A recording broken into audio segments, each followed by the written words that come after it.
بسم اللہ الرحمن الرحیم۔ ترجمہ۔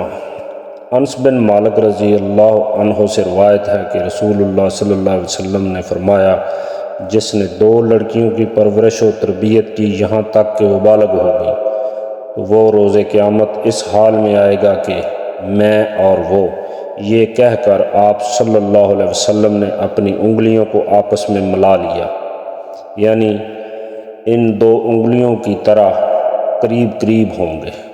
نمبر 2۔ ترجمہ۔ ابو سعد خدری رضی اللہ عنہ سے روایت ہے کہ رسول اللہ صلی اللہ علیہ وسلم نے فرمایا، تم میں سے کسی کے پاس 3 لڑکیاں یا 3 بہنیں ہوں اور وہ ان کے ساتھ اچھا سلوک کرے تو جنت میں ضرور داخل ہوگا۔ حدیث نمبر 3۔ ترجمہ۔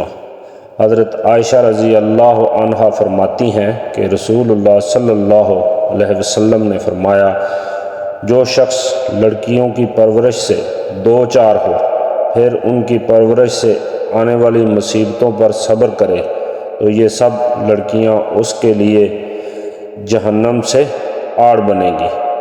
ان تینوں احادیث سے ثابت ہوتا ہے کہ بیٹیاں اللہ تعالیٰ کی رحمت ہوتی ہیں۔ اللہ تعالیٰ ہمیں دین کو سمجھنے اور اس پر عمل کرنے کی توفیق عطا فرمائے۔ آمین ثم آمین یا رب العالمین۔ خدا حافظ۔ Thanks for watching.